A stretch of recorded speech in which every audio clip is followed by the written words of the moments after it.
अस्सलाम वालेकुम जी। Welcome back to my YouTube channel Alma Mater. Hope so अब सब ठीक होंगे।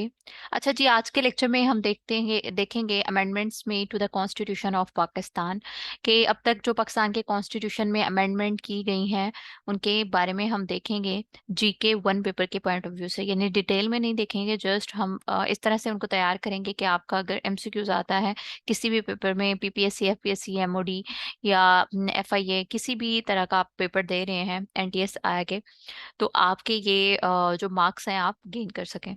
अच्छा जी, इसके पार्ट मतलब दो पार्ट्स में ये डिवाइड है ये सीरीज। पार्ट वन आज हम कवर करेंगे और इंशाल्लाह पार्ट टू जो है वो आपको कल मिल जाएगी वीडियो। अच्छा, जैसे कि आपको पता है कि मैंने एक सीरीज स्टार्ट की हुई है स्पेशली जीके वन पेपर की तैयारी के लिए।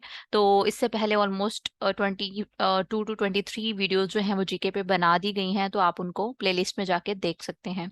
बाकी जो चैनल पे नए हैं आप चैनल को सब्सक्राइब कर लीजिएगा ताकि आपको आने वाली हर वीडियो का नोटिफिकेशन मिलता रहे और आप टाइमली देख सकें। अच्छा जी, आज के लेक्चर में हम अमेंडमेंट्स को देखेंगे और टोटल जैसे कि आपको पता है कि अब तक जो डिक्लेयर्ड हैं वो 28 अमेंडमेंट की जाती हैं, बट ओवरऑल जो कंसीडर की जाती हैं वो 30 अमेंडमेंट्स हैं, ठीक है अब तक। अब अगर हम बात करें हमारे 1973 के कॉन्स्टिट्यूशन की, तो उसमें टोटल जो आर्टिकल्स हैं वो 280 हैं और उसमें तकरीबन तकरीबन ऑलमोस्ट 30 जो है अमेंडमेंट्स डिक्लेयर की जाती हैं, बट उनमें से जो फर्दर प्रोसेस्ड हुई हैं, पास हुई हैं, वो 20 जो है वो 8 है, ठीक है।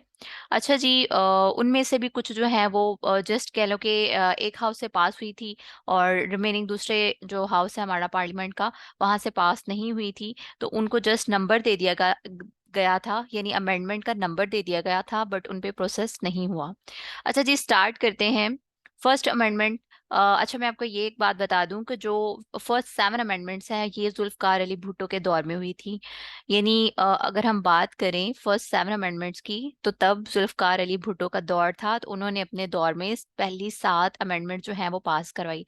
अच्छा, मैं बता दूं आपको जुल्फकार अली भुट्टो के बारे में थोड़ा सा। तो जुल्फकार अली भुट्टो एक बार हमारे मुल्क के यानी पाकिस्तान के प्रेसिडेंट भी रहे हैं और प्राइम मिनिस्टर भी रहे हैं।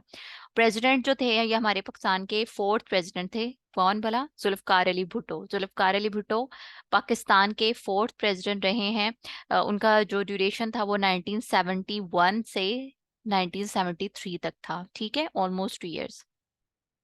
अब हम बात करते हैं कि ये हमारे पीएम कब रहे, तो ये हमारे पाकिस्तान के यानी जुल्फकार अली भुट्टो जो है वो 9th पीएम यानी प्राइम मिनिस्टर रहे हैं पाकिस्तान के। और उसका ड्यूरेशन जो था ऑलमोस्ट 1973, यानी जब हमारा थर्ड कॉन्स्टिट्यूशन पास हुआ था 1973 से ऑनवर्ड 1977 तक, जब थर्ड मार्शल लगा। तो उसके बीच में जो है वो जो कह लो कि हुकूमत थी, यानी जो काम कर रहे थे एज ए पीएम, वो जुल्फकार अली भुट्टो थे। तो पहली 7 अमेंडमेंट जुल्फकार अली भुट्टो के दौर में हुई, जैसे कि ये मैंने साथ मेंशन कर दिया है, फर्स्ट 7 अमेंडमेंट्स पास बाय जुल्फकार अली भुट्टो। और मैंने डेट्स भी बता दी हैं आपको कि जुल्फकार अली भुट्टो जब हमारे प्राइम मिनिस्टर रहे तो वो ड्यूरेशन 1973 to 1977 था। अच्छा जी, अमेंडमेंट्स की तरफ चलते हैं, तो वो है जी फर्स्ट अमेंडमेंट जो कि 1974 में हुई। और ये कोई इतनी इंपॉर्टेंट अमेंडमेंट नहीं थी, इसमें बाउंड्रीज को रिफाइन किया गया था, refined boundaries and remove references, ठीक है। ईस्ट पाकिस्तान और वेस्ट पाकिस्तान जैसे पार्टीशन ऑफ बंगाल हो चुकी थी इससे पहले, तो उसके बाद ये बाउंड्रीज को रिफाइन किया गया था।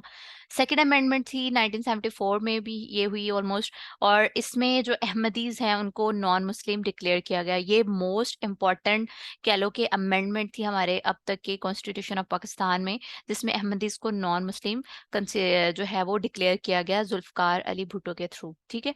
अच्छा जी, थर्ड अमेंडमेंट जो है वो क्या थी? Extended period of preventive detention.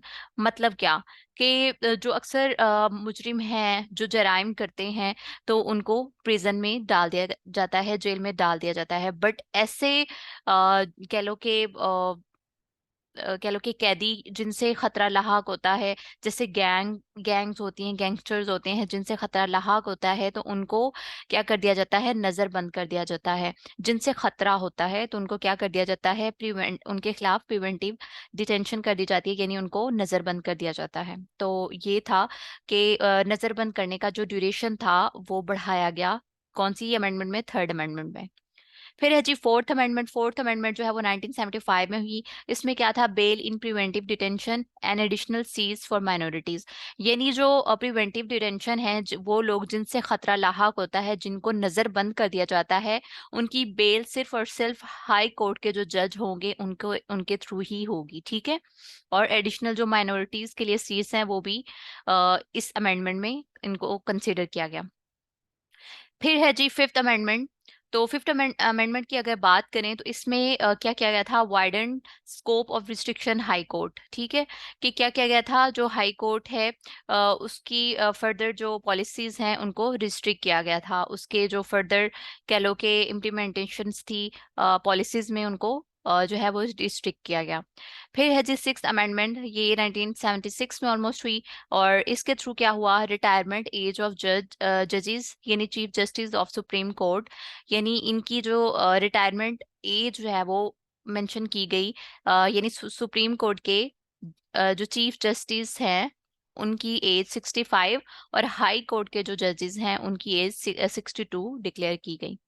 फिर है जी सेवंथ अमेंडमेंट। सेवंथ अमेंडमेंट 1980 में हुई। और 1980 वाली जो अमेंडमेंट है इसमें जो है प्राइम मिनिस्टर के लिए note of vote vote of non confidence जो है वो डिक्लेयर किया गया। यानी प्रेसिडेंट जो है वो प्राइम मिनिस्टर के खिलाफ जो है वोट ऑफ नॉन कॉन्फिडेंस जो है वो डिक्लेयर कर सकता है। ये जुल्फकार अली भुट्टो के दौर में ये सेवन अमेंडमेंट हुई। और उसके बाद क्या हुआ, उसके बाद लग गया जी martial law, third martial law by Ziaul Haq. और ये कब लगा था थर्ड मार्शल लॉ, 5 जुलाई 1977। अच्छा, आपको तीनों मार्शल लॉ का पता होना चाहिए कि ये भी पेपर में पूछे जाते हैं बाज दफा के, फर्स्ट मार्शल लॉ कब लगा, सेकंड मार्शल लॉ कब लगा, थर्ड मार्शल लॉ कब लगा, एग्जैक्टली इनकी डेट पूछी जाती है। और किसने लगाया ये भी पूछा जाता है। फिर आपके कॉन्स्टिट्यूशंस के बारे में पूछ लिया जाता है कि हमारा फर्स्ट कॉन्स्टिट्यूशन जो है वो कब जो है वो फर्दर जो है वो मतलब पहला कॉन्स्टिट्यूशन कब बना, सेकंड कब बना, थर्ड कब बना। तो अच्छा, हम बात करते हैं यानी सन है, अब हम पढ़ रहे हैं थर्ड मार्शल लॉ की, जो कि ज़ियाउल हक ने लगाया और 1977 में लगाया।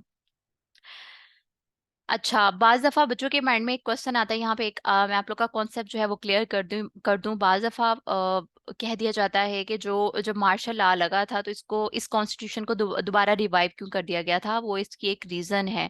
पहला जब कॉन्स्टिट्यूशन जो था हमारा वो 1956 वाला, उसको एब्रोगेट किया गया कब, 7 अक्टूबर 1958 में, ठीक है, वो एब्रोगेट कर दिया गया।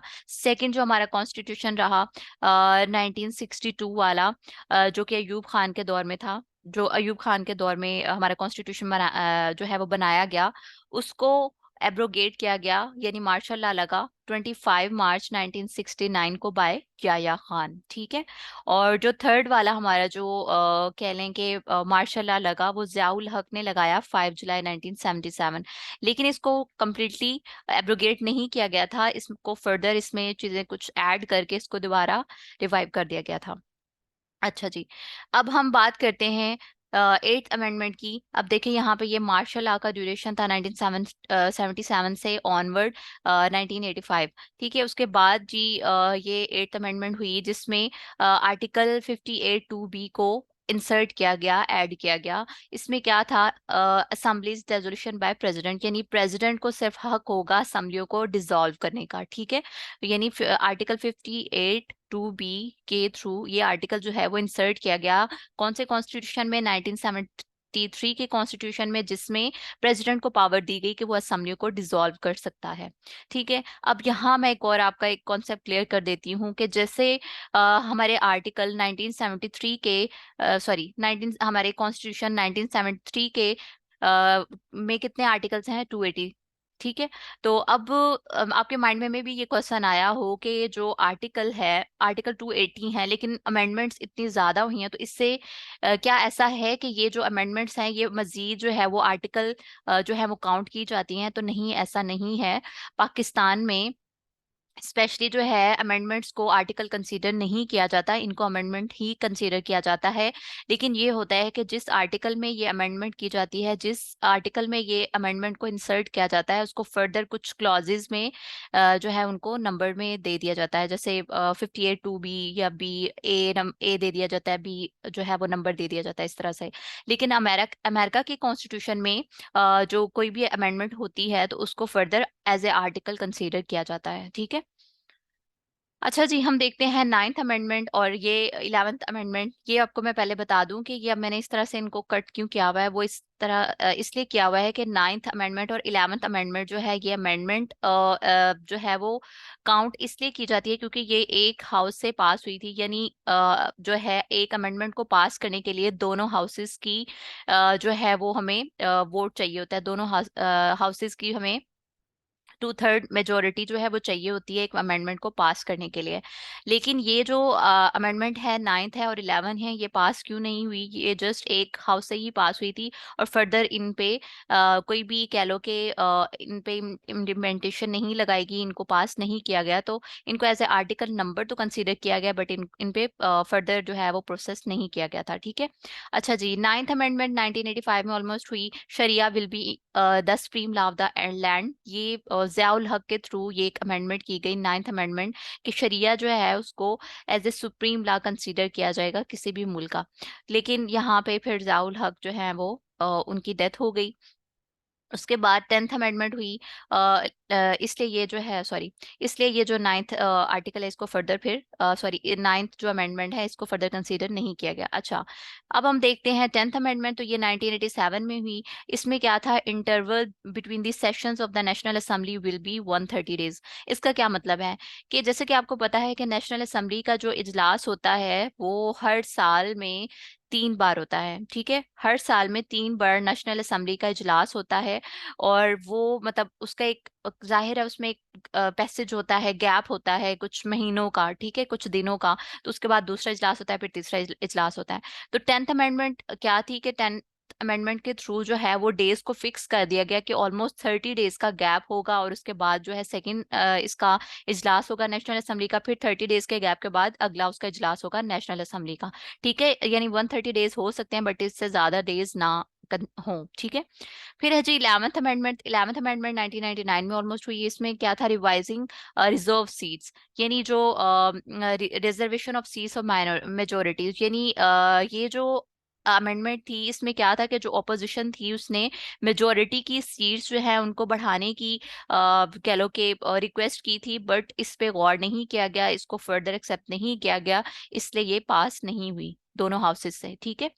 फिर है जी 12th अमेंडमेंट। तो 12th अमेंडमेंट जो है वो 1991 में ऑलमोस्ट हुई है, जिसमें स्पीडी ट्रायल कोर्ट्स, यानी वो वाले कह लो कि केसेस जो बिल्कुल सीरियस केसेस होते हैं, बहुत बड़े बड़े केसेस होते हैं, जिन पे जो है वो ऑर्डर्स को इम्प्लीमेंट करना बहुत कह लो कि अर्जेंट करने की जरूरत होती है।